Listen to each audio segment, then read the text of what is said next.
Dan yakin saya, kalau seandainya guru-guru kita melihat kenyataan hari ini pun, mereka juga tidak akan diem, enggak. Saya yakin itu. Saya yakin. Mereka pun nangis di alam barzahnya sana. Mereka pun nangis di alam arwahnya sana. Melihat kenyataan hari ini yang begitu rapuh orang-orang yang mengaku sebagai duriah Nabi. Tapi justru akhlaknya mengkotori, menodai akhlaknya. Akhlak yang tidak terpuji, yang dipertontonkan oleh mereka kepada seluruh umat, yang diunggah dari beberapa channel-channel YouTube. Dan itu memalukan. Memalukan. Saya kalau sudah ngomong seperti begini mau menangis sebetulnya. Nah, saudara yang budiman yang dirahmati oleh Allah Subhanahu wa taala. Saya bersyukur kepada Allah. Akhirnya Allah membuka jalan kepada kita semua, bil khusus melalui lisan, melalui ilmunya Kiai Imaduddin, untuk berani menyelidiki, mempertegas, menanyakan kesahihan nasab mereka sampai kepada Rasulullah SAW. Biar dunia tahu benar nggak orang-orang yang akhlaknya tercela ini pantas sebagai duriah Nabi, supaya mereka tidak menodai Rasulullah Muhammad SAW yang tentunya pasti melecehkan dan menodai agama.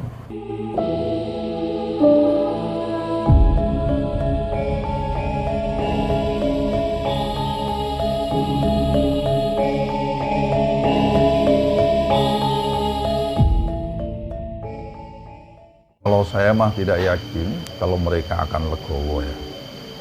Sebab legowo itu membutuhkan kekosongan hati, membutuhkan kebesaran jiwa. Sampai hari ini saya tidak melihat rata-rata para habaib itu orang yang legowo, tidak melihat saya. Karena apa? Mungkin bisa jadi mereka sudah terlalu lama dinabubukkan dengan kenangan-kenangan indah masa lalu. Karena dari tadinya yang dibangun adalah tentang kita ini adalah dzurriyyah Nabi. Sehingga setiap berbicara Ahlul Bait, merasa dirinya adalah orang yang paling dzurriyyahnya. Kan begitu. Betul tidak? Apa yang terjadi kemudian?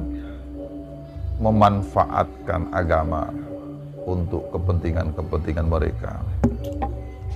Yang saya khawatirkan justru terjadi pencucian otak kepada orang-orang yang kosong model kita begini, dengan menggunakan doktrin-doktrin atau pembelokan-pembelokan hadis yang berkaitan tentang dzurriyyah Nabi Shallallahu Alaihi Wasallam. Kemudian apa yang dibangun narasinya? Yang dibangun narasinya itu begini nih. Barang siapa meragukan tentang dzurriyyah Nabi, tidak percaya, memutuskan, maka dia tidak percaya adanya aulia Allah, yaitu para wali-wali Allah, yaitu para kekasih-kekasihnya Allah. Nah, barang siapa tidak percaya kepada aulinya Allah, maka dia tidak percaya kepada kebesarannya Allah. Atau bahasa yang sejenis lah ya, barang siapa tidak percaya kebesaran Allah, maka dia berarti menolak, berarti dia bermusuhan atau memusuhi Allah. Barang siapa memusuhi Allah, maka dia seolah-olah mengajak perang. Wah, yang diajak perang Allah lagi. Begini nih yang saya khawatirkan. Apa yang terjadi? Ya kelepek-kelepek. Orang-orang kosong model kita zaman dahulu kan kalau sudah di waktu begini kan kelepek-kelepek. Sudah tidak bisa bergerak dan berkutik. Apa yang terjadi kemudian? Kita anggap sebesar apapun kesalahan oknum-oknum habaib itu, kita anggap seperti dimaksum oleh Allah. Padahal tidak ada yang dimaksum kecuali Allah Subhanahu wa ta'ala.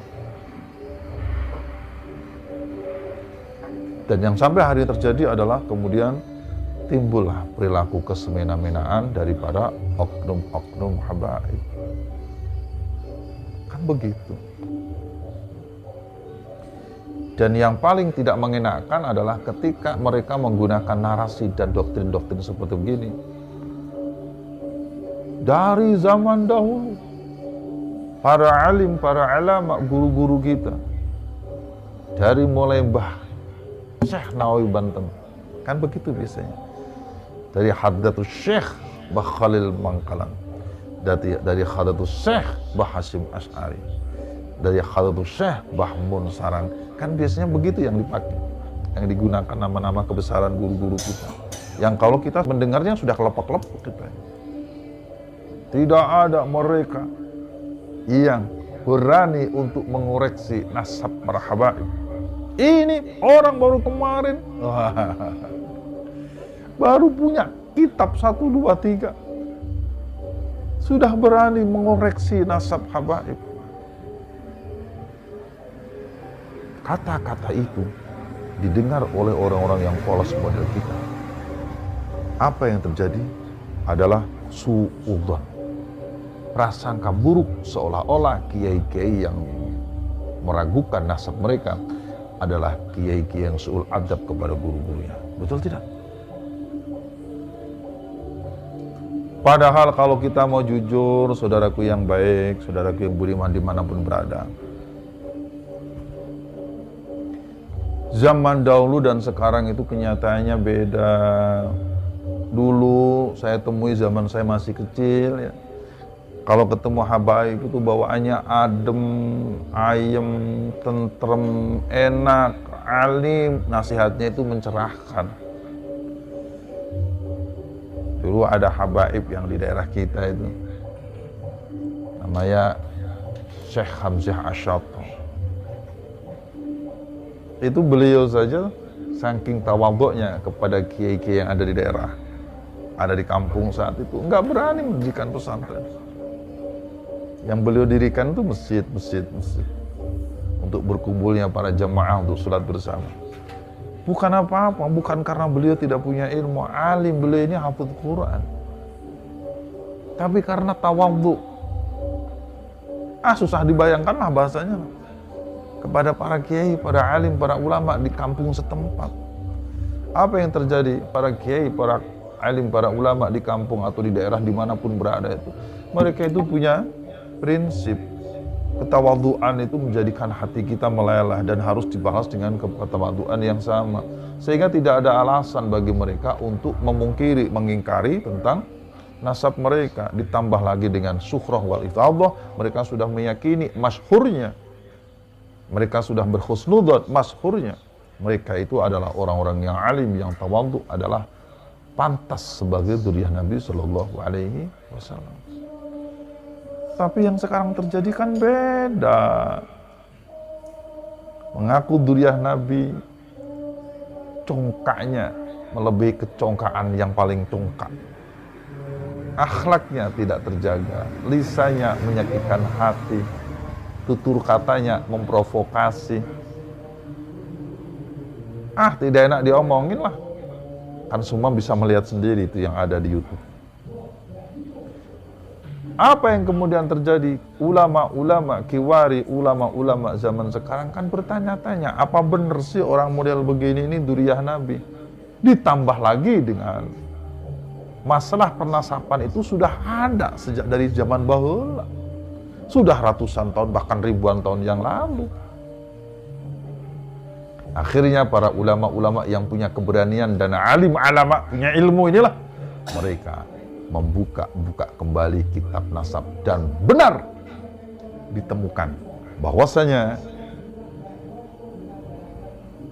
dzurriyyah Sayyid Ahmad bin Isa tidak ada ditemukan di kitab-kitab yang tahunnya mendekati tahun saat itu adanya seorang putra beliau yang disebut sebagai Ubadillah atau disebut sebagai Abdullah. Itu kan diselidiki, dikaji ulang, akhirnya saya menamakan itulah yang disebut dengan khasanah ilmu.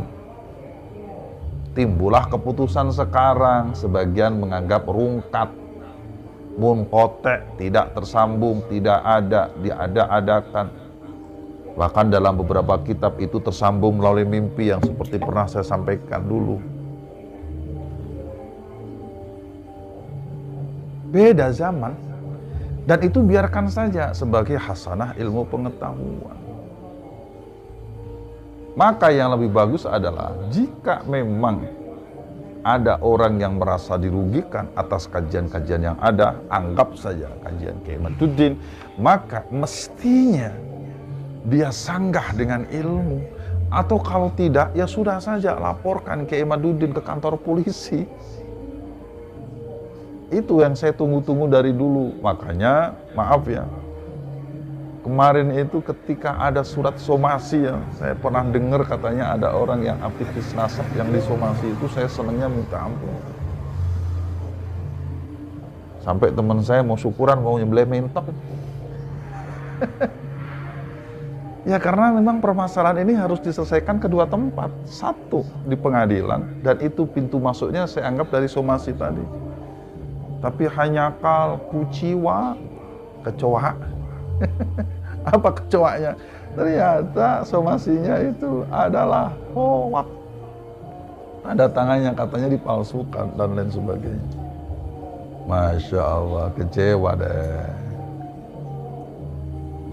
Tapi kami dengar katanya ada laporan dari sebagian Zuriyah Wali Songo terhadap oknum habaib atas penyebaran fitnah atau hoak, nggak tahu, yang katanya laporannya sudah masuk ke kantor polisi.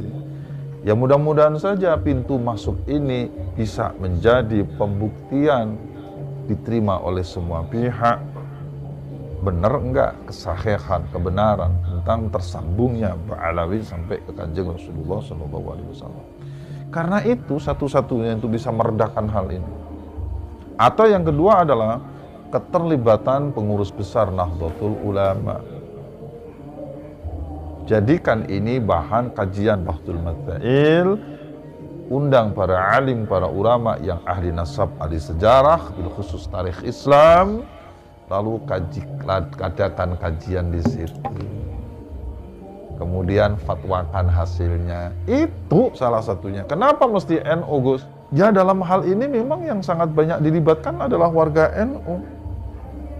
Baik NU secara struktural ataupun warga NU secara kultural. Kalau selain NU kan tidak banyak dilibatkan yang heboh masalah nasab habaib ini. Betul tidak? Alhamdulillah. Saya teruskan ya. Sehingga atas dasar ketawadhuan itulah mereka ya tidak mungkin mengungkit-ungkit nasab orang-orang yang baik, orang-orang yang tawadhu. Karena tadi dasarnya adalah husnudzon, syuhrah wal iftifadhah. Jadi zamannya sekarang sudah beda.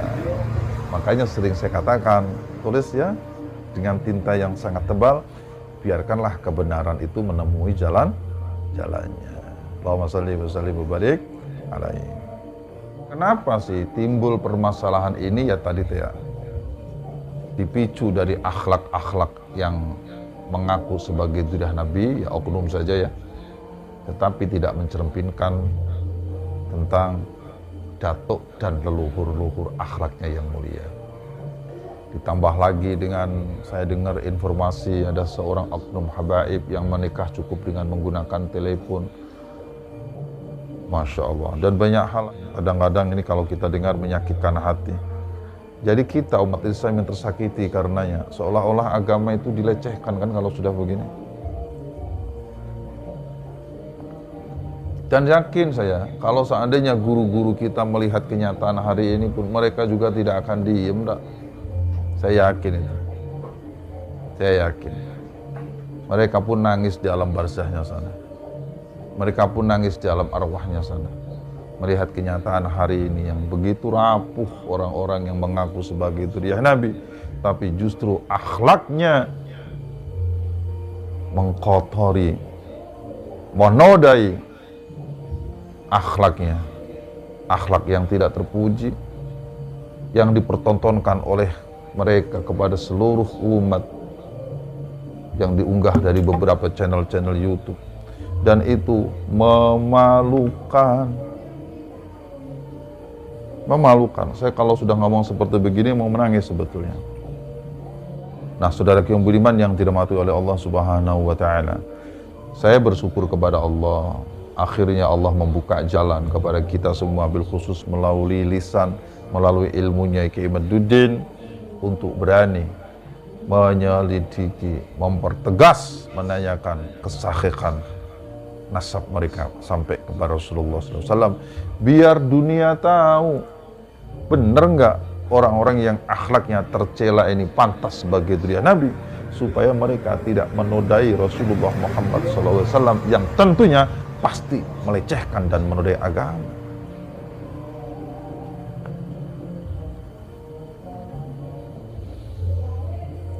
Bisa dipahami ya? Sehingga kalau sudah mengadakan kajian dengan tiga, saya lihat nih ada tiga kajian yang utama. Satu dari ilmu nasab, ilmu sejarah, dan yang ketiga dari ilmu DNA. Lah kok yang begini-begini ini ada orang nyeletuk, udah kita mubahalah. Ini orang makan kecubung dari mana ini? Ini orang kesambet dari mana ini? Mereka tidak paham tentang kaidah-kaidah dan dasar-dasar mubahalah, ujuk-ujuk mengajak mubahalah. Akang, Ujang, ini bukan masalah mubahalah. Ini masalah ilmu, bukan fitnah. Jika memang ada yang merasa dirugikan, tidak terima, maka dua hal tadi lakukan. Satu, laporkan Kiai Imad kepada polisi. Atau yang kedua, minta supaya orang-orang yang dirugikan ini membuktikan kebenarannya, membantah apa yang dilakukan oleh Kiai Imad, baik di forum-forum resmi ataupun di tempat-tempat lain. Tetapi jangan provokasi, jangan kira-kira mencuci otak orang sehingga timbul kalimatnya adalah kalimat mereka memfitnah, mereka memecah belah umat. Justru yang memecah belah umat adalah mereka yang ketika dikritisi, diragukan kebenarannya, mereka diam saja. Kenapa yang dimaksud dengan diam aja? Kan ini jelas sasarannya adalah Rabithah Alawiyah sebagai organisasi para habaib Dzurriyyah Ba'alawi yang ada di Indonesia. Mestinya RA yang harus menginisiasi ketemu dengan Kiai Imad, sebab hakul yakin yang paling dirugikan di sini adalah RA, bukan pribadi-pribadi, apalagi ini para muhibin. Nah, saudaraku yang baik, kami tidak akan perpanjang cerita ini, karena sebetulnya kami hadir silaturahim hari ini bukan ingin membahas itu. Kami hanya ingin membahas tentang beberapa poin yang kami tulis, yang intinya adalah sebagai hamba-hamba Allah yang masih memiliki kultur adat ketimuran, sehingga masih memiliki rasa, agama, dan tabiat serta budaya-budaya mulia. Sebagian dari saudara-saudara kami menyebut dengan belak-belakan bahwasanya nasab Ba'alawi munqati', rungkat, putus. Akan tetapi kami tetap menyatakan atas dasar keputusan bersama dari Kutraswala Pertemuan Benda Kerep bahwasanya nasab Ba'alawi sampai hari ini masih tetap mukhtalafun fih, dengan catatan sebagai berikut. Tolong diperhatikan nggih, nyuwun sewu. 1. Sambil menunggu musyawarah lanjutan dari episode berikutnya pertemuan di Benda Kerep yang sudah berjalan beberapa waktu lalu. Kenapa kami tidak sebutkan pertemuan Banten kemarin? Sebab pertemuan Banten ini kami rasa hambar. Hambar itu tidak memutuskan apa-apa yang kami anggap penting, tidak sebagaimana cerminan dari judul acaranya. Maka nyun sewu, kami tidak mempertimbangkan keputusan yang ada di Banten. Nyun sewu nggih, Gus, dan juga seluruh saudara-saudaraku yang ada di sana. Bahwasanya apa yang nanti diputuskan dalam pertemuan berikutnya yang wajib dihadiri minimal 50% dari seluruh peserta yang hadir di Benda Kerep, itulah nanti yang akan kami taati keputusannya. Apakah keputusannya adalah munqati', rungkat, atau tetap mukhtalafun fih. Kumaha engkewe lah, cek orang Sunda banyak. Musarawana kita aja nanti ya. Oke, ngantosan waktuna, kami pemberitahuan deknya, kalumanya. Catatan yang kedua, nyun sewu, ini penting diperhatikan. Meminta kepada Robitoh Alawiyah. Jadi isinya ini meminta sajalah ya. Kalau warning mah, terlalu tinggi bahasanya. Apalagi ancaman, apalagi peringatan. Enggak lah. Ini memintanya, lamun cek bahasa nama, memohon begitunya.